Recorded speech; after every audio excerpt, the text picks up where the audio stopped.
Ouais, ça monte. Ça monte, ça monte, ça monte là-dessus. Ouais. Les amis, j'espère que vous avez la forme. Bienvenue dans cette nouvelle vidéo. Vous vous en doutez peut-être, mais en tant que pêcheur au leurre, j'ai très rarement l'occasion d'utiliser des vifs, c'est-à-dire de vrais poissons en guise d'appât. Mais alors que l'hiver refroidit nos eaux et nous frigorifie tels de petits pingouins fébriles, la pêche est hyper difficile et je me suis dit que c'était le moment d'utiliser des vifs. Et je vais pas me contenter seulement de les utiliser, mais je vais les comparer avec les leurres que j'ai l'habitude d'utiliser. Alors oui, c'est un concept que j'avais déjà fait il y a environ 4 ans, mais à l'époque c'était en pêche du bord et au mois de septembre. Et puis j'avais pas beaucoup de matériel et puis j'étais pas très bon pêcheur, alors qu'aujourd'hui je suis toujours pas très bon pêcheur, mais j'ai un super matos, j'ai un navire incroyable tout équipé, on va se retrouver dessus juste après. Donc ça n'a rien à voir puisque là on est en mois de janvier et en embarcation, la vidéo n'est pas la même. Le sujet change un peu. Si vous avez du mal avec le fait d'utiliser de vrais poissons vivants en guise d'appât, ce que je comprends totalement, je vous invite à quitter cette vidéo puisqu'elle ne sera pas faite pour vous. Pour les autres, on va se retrouver sur l'eau. J'espère que vous allez kiffer cette petite comparaison. On va se retrouver à la fin justement pour voir un petit peu ce qui a le plus marché. On va essayer de faire un raisonnement sur cette expérience et de tirer une conclusion à la fin de cette vidéo. Pour ne pas que le facteur pêcheur puisse influencer la comparaison, je vais être le seul à pêcher aujourd'hui et je vais avoir les deux lignes à l'aplomb du bateau pour être sûr que ce soit le poisson qui choisisse l'appât qu'il préfère et qu'il n'y ait pas d'autres critères qui viennent perturber la vidéo. Avant que ça commence, je tenais à vous remercier les amis parce que là, à l'heure où je vous parle, on est en train d'atteindre les 30 000 abonnés. On les a pas atteints encore, mais c'est un truc de fou. J'en ferai une vidéo spéciale pour vous remercier avec un concours, etc. qui arrivera normalement la semaine prochaine. Mais merci du fond du cœur à chacun d'entre vous. Ça me donne une force folle et ça, c'est un kiff total pour moi. Donc merci beaucoup. Let's go pour la vidéo. On se retrouve à la pêche sur le bateau. C'est parti.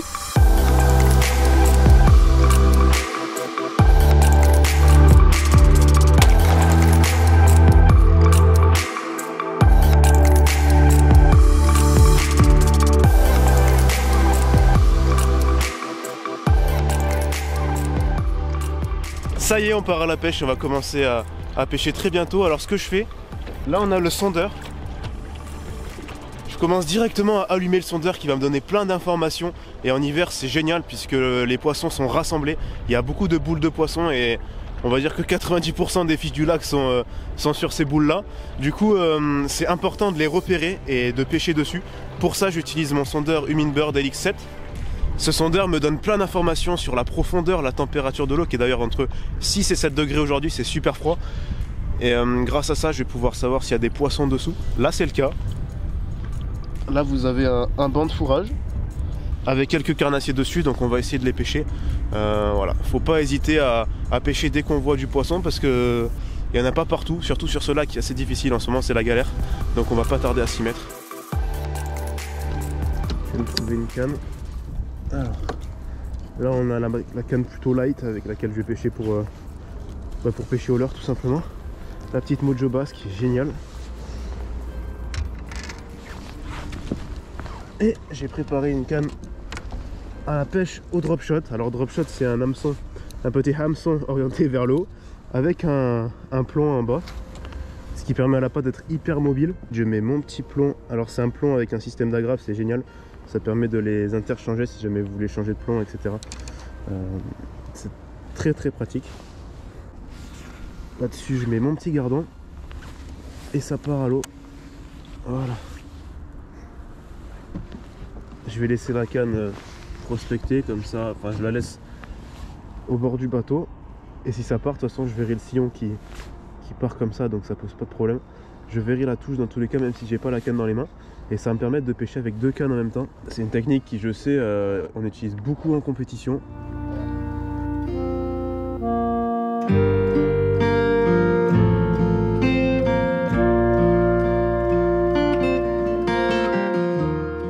Là, il y a pas mal de fiches collées au fond. Je sais pas ce que c'est, mais il y a du poisson. Il y a pas mal de poissons. Alors c'est tapis au fond, je sais pas si c'est actif. Là, on est sur le coup du matin. Il y a des chances que ça finisse par mordre. Mais on verra. Je suis pas sûr de ce que je fais. En plus, il n'y a pas de grosses boules de poisson marquées comme on peut voir des fois. En hiver, on voit régulièrement des choses incroyables. Par exemple, dans 18 mètres, de 18 mètres jusqu'à 5 mètres de hauteur, c'est que des poissons. Et des fois, c'est pire que ça. Je passe avec un leurre de la marque Biwa. c'est plus ou moins le même coloris en lequel j'ai vraiment confiance, mais c'est pas vraiment le même style de leurre. On va voir si c'est mieux, c'est possible.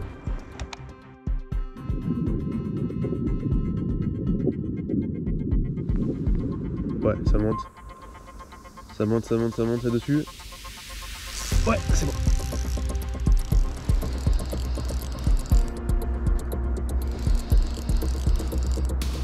« 1-0 pour le leurre. »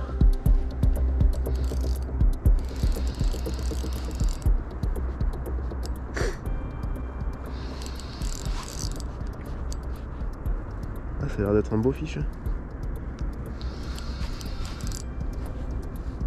Donne des coups de tête et tout. Rien que ça.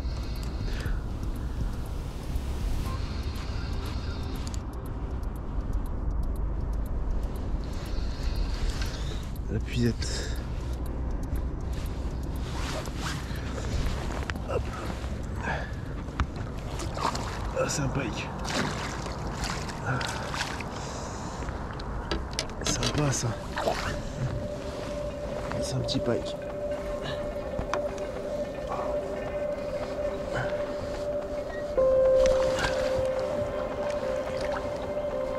Ah, génial.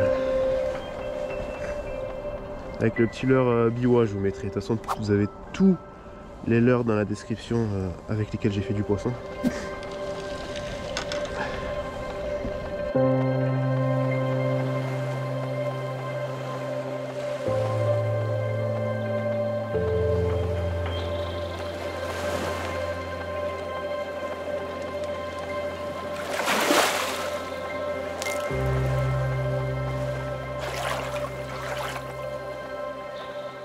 C'est des poissons qui normalement sont souvent en bordure sur ce lac. Des petits poissons comme ça. Mais en hiver, ils sont tous au fond sur les boules de poissons. Ce que je disais tout à l'heure, en hiver, la majorité des poissons sont concentrés sur les boules de fiche. Et les boules de fiche, elles sont où? Elles sont au milieu du lac au fond. Donc les poissons sont au milieu du lac au fond. Oh, ça monte, ça monte, ça monte. Voilà, là, là, là.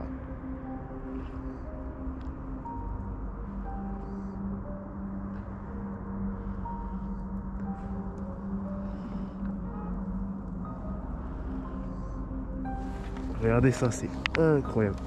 Ça me fascine. Et il y en a encore un dessus. Mais alors ça, c'est... Il y en a un qui est monté direct. C'est formidable.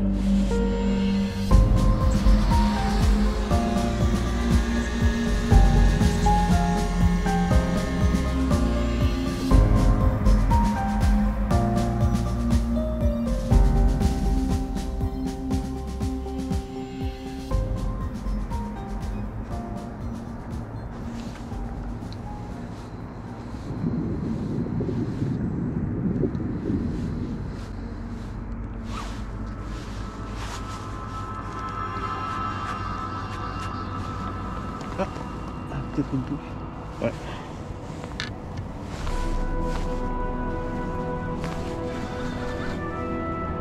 Ouais. Touche sur le vif.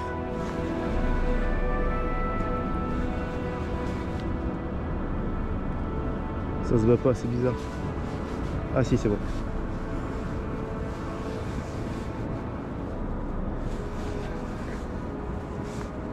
Ah oui, oui. Ah oui, oui, oui. Oui, oui, oui, il y a quelque chose. Encore un pike. Qu'est-ce que tu fais, mon ref? Qu'est-ce que tu fais? Qu'est-ce que tu fais? Qu'est-ce que tu fais? Qu'est-ce que tu fais? Il est vénère. Il est vénère. On va pas s'énerver. Voilà. Allez.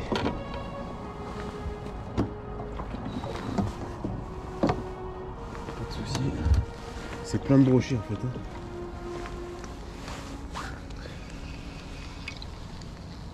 Ça fait un partout pour le vif et les leurres.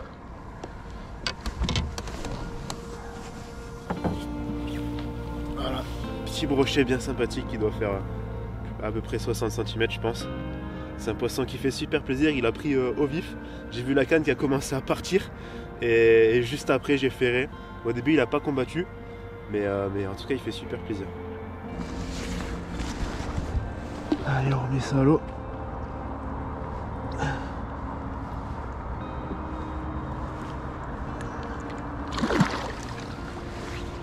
Pas content. Pas content du tout. Ce qui est génial, quand on remet un poisson à l'eau avec le sondeur, on le voit redescendre. Là c'est le brochet que vous avez vu redescendre.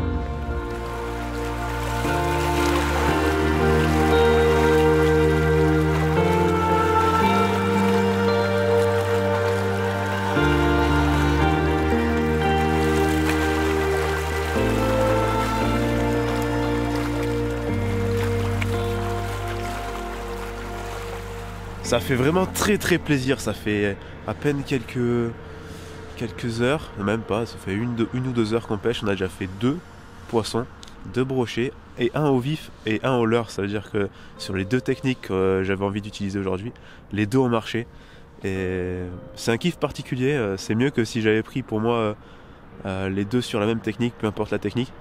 Et ça prouve que c'est quand même kiff. Alors on va voir après sur le reste de la journée laquelle va se démarquer. Il y en a forcément une qui va sortir du lot. Puis à la fin on tirera une conclusion comme je dis. Mais en tout cas 2 belles sensations. J'aime pas forcément la verticale, mais c'est vrai que c'est quand même sympathique ces touches comme ça qu'on a avec le poisson qu'on voit monter au sondeur. C'est formidable de voir ce genre de truc. C'est des actions, il n'y a qu'à la pêche qu'on peut voir des actions comme ça, c'est génial. Donc voilà, on repart sur la vidéo, on va essayer d'en faire d'autres. Let's go.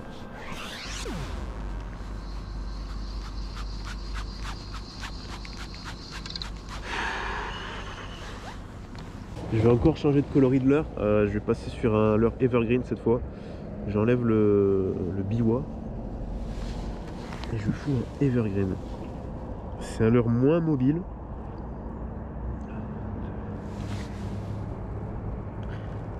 C'est un leurre qui est moins mobile, plus massif, mais il a un coloris différent. C'est un coloris que j'ai pas sur les autres leurres. Et c'est assez naturel quand même, je fais ça avec ça.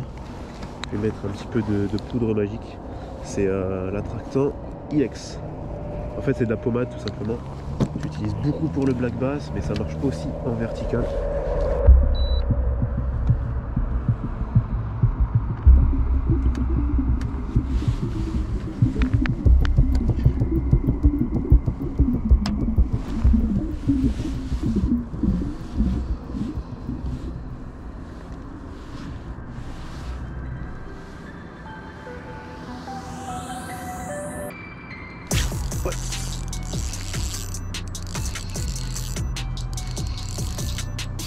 Je l'ai vu monter, pareil, je l'ai vu monter.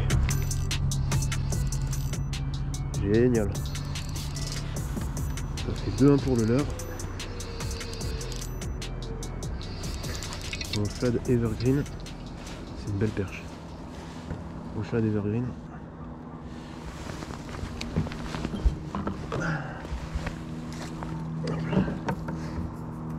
Génial. Génial. Tiens, elle a dégueulé un poisson. C'est génial. Il y a ça qui est sorti de son bidon. Et elle a dégueulé un poisson. Petit shad evergreen que j'ai utilisé pour changer. Je voulais juste changer de coloris. Et puis, comme quoi ça marche bien. Il me semblait un peu moins mobile. Du coup j'avais quelques doutes. Mais finalement ça fait la diff. C'est génial.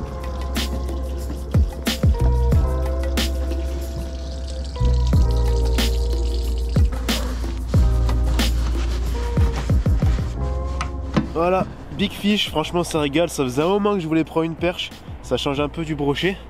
Et puis là on a ce super poisson qui fait, on va le mesurer après. Je vais le mettre au vivier. Je vais mettre ce poisson au vivier.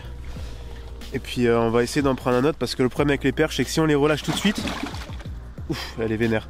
Si on les relâche tout de suite sur le banc, après on prend plus de poissons parce qu'on en prend une et après en fait elles ont une tendance pénible à, je sais pas comment elles font mais elles alertent entre guillemets les congénères et du coup on en prend une, après c'est galère pour en prendre d'autres. Donc je vais continuer avec le petit shad evergreen qui a si bien marché puisqu'en plus ça faisait pas très longtemps que je l'avais mis. Et on va essayer de faire un autre fish comme ça. C'est parti.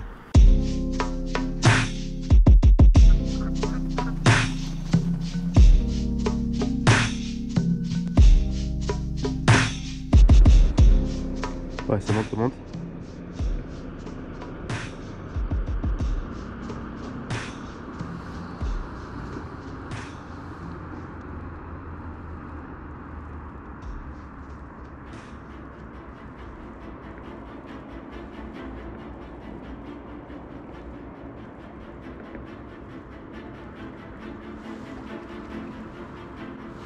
Ah putain, il y a l'oiseau qui est venu se saisir. Il est venu saisir du leurre. Pas du leurre, du poisson qu'elle avait dégueulé la perche. Ouais, ça monte, ça monte, ça monte.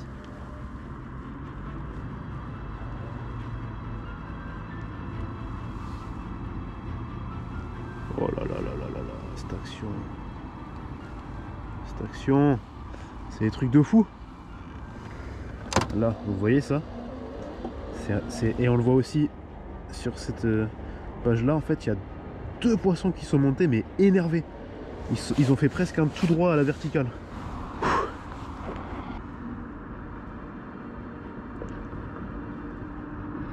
Ah oui, oui, oui, oui. Oh là là là là. Je fais rien. Je fais absolument rien. Il redescend. Je comprends pas que ça morde pas plus sur le vif. C'est en fait qu'il refuse le leurre, je peux comprendre. Il monte, il est curieux, il monte sur le leurre, il voit que c'est pas un vrai poisson. Mais alors pourquoi il tape pas sur le vif? Comme quoi, dans ma tête, je pensais que... Qu'est-ce qu'il fait le moteur? Il est en train de péter un câble. Je pensais que le vif c'était la solution ultime. Plus qu'un soft bredouille, c'était... Le vif c'était un peu le roi des leurres. Puisque le leurre, sa fonction première, c'est de ressembler à un poisson. C'est de se faire passer pour une proie et de leurrer le poisson. Mais visiblement, c'est pas le cas, puisque là on a plus de résultats sur le leurre. Et le vif n'intéresse pas grand monde. Après, je suis pas sous l'eau, je vois pas ce qui se passe sous l'eau, mais là visiblement les chiffres parlent d'eux-mêmes. Il y a 2-1 pour le leurre, et puis on voit au sondeur que les poissons montent sur le leurre et pas forcément le vif. Donc le vif, je me dis, c'est un peu surcoté peut-être. Oh là, il y en a un dessous là. Je bouge à peine et des fois je fais rien. Je check un peu l'animation qui marche le mieux, hein. Il faut faire différents trucs et voir un peu ce qui marche le mieux. Bah, c'est très compliqué là, je retrouve plus de poissons au sondeur, c'est vide. Là on est passé dans l'après-midi et en fait je pense que les poissons se sont dispersés. La majorité de l'activité est concentrée sur le matin visiblement. Et là c'est vide de chez vide. Là ce que j'ai prévu de faire c'est de continuer à persister. Et en fait il n'y a que ça à faire dans ces conditions là. C'est vraiment pas facile, c'est l'hiver, hein. Déjà je suis très content de ce que j'ai fait. Il y a des sessions où j'ai pêché toute la journée et je n'ai fait que 1 ou 2 touches. Même des fois à 0, ça arrive régulièrement. Donc là je peux m'estimer très heureux, même si ça fait quand même peu longtemps que je pêche. Je suis déjà très content de ce que j'ai fait jusqu'à présent. Je vais essayer de vous valider d'autres poissons. Mais en tout cas j'aurais bien kiffé, même si ça doit s'arrêter là, pas de regret d'être venu aujourd'hui.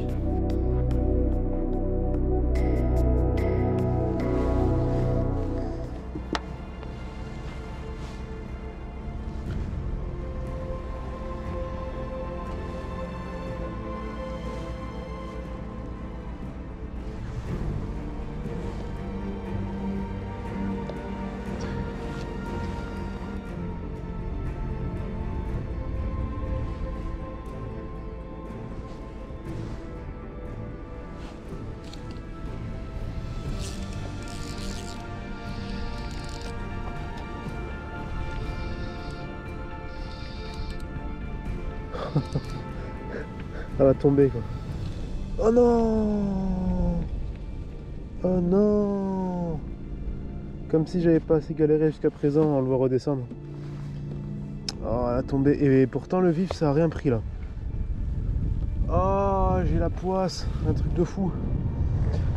En fait j'avais vu au sondeur, bah là du coup on le voit plus parce que c'est passé, mais il y avait pas mal de fiches. Et j'avais déjà le vif au fond. En plus c'est un beau poisson là, on le voit descendre. Oh. Ah, c'est du brochet. À mon avis, après je suis pas un expert, mais si on avait affaire à un brochet qui s'est donné à cœur joie de me couper la ligne. J'étais avec comment ça s'appelle, d'olive chat de la marque OSP. C'est des leurres exceptionnels parce qu'ils ont une mobilité de fou et la queue elle vibre pour un rien en fait. À peine on l'anime, il se met en action de pêche. Ah là là, dommage.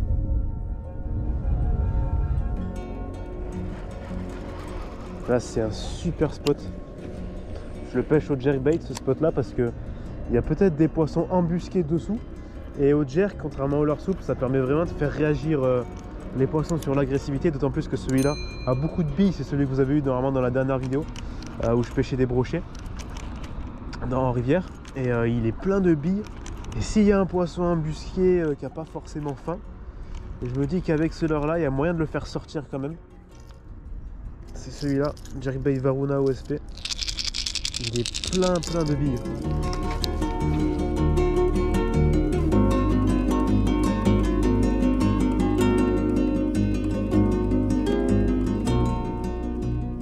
J'ai envie de revenir un petit peu sur ce qui s'est passé aujourd'hui parce que ça me fait vraiment très plaisir. J'avais dans l'idée de vous faire partager des images de poissons et c'était pas forcément facile vu les conditions hivernales. J'étais pas sûr d'en prendre et j'ai réussi et ça me rend très heureux de vous avoir pu partager ces poissons là. En plus c'était des beaux poissons, les brochets n'étaient pas forcément énormes mais c'était des poissons très corrects. La perche, j'ai oublié de la mesurer. J'ai oublié de mesurer la perche, mais on était quand même sur un beau poisson, ça fait peut-être 43, peut-être même 45. Très surpris au niveau des résultats, je pensais que le vif allait faire plus de résultats que le leurre, et on voit quand même qu'on n'a pas été au bout de nos surprises, quoi. Le leurre a pris quand même 3 touches, alors que le vif en a pris que 1, ça fait du 3 contre 1. Moi je m'attendais pas à ces résultats, vous pouvez me dire maintenant dans les commentaires si vous aussi vous attendiez à ce que le leurre prenne plus de touches. Certains je pense s'y attendaient, moi pas du tout, je suis très surpris. Je vous invite à liker cet épisode s'il vous a plu, qui sait s'il vous a donné des frissons, et on se retrouve nous pour une prochaine vidéo. Je vais essayer de retourner sur le lac ou alors en rivière comme j'avais fait la dernière fois, mais pour prendre du carnassier. En vrai je kiffe la pêche en hiver parce que c'est dur et le peu de poissons qu'on arrive à prendre, on est fier de l'avoir pris et ça n'a rien à voir avec quand les eaux sont plus chaudes où la pêche est un peu plus facile quand même. Donc je vais persister et après là où je me questionne un peu c'est pendant la fermeture, est-ce que je vais réussir à vous faire des images, mais je vais me débrouiller. Dans tous les cas je vais me débrouiller, vous inquiétez pas. Je vais vous apporter du contenu, abonnez-vous pour ne pas rater ce contenu qui va arriver. A bientôt les amis, portez-vous bien, on se retrouve quant à nous pour une prochaine vidéo. Bye bye.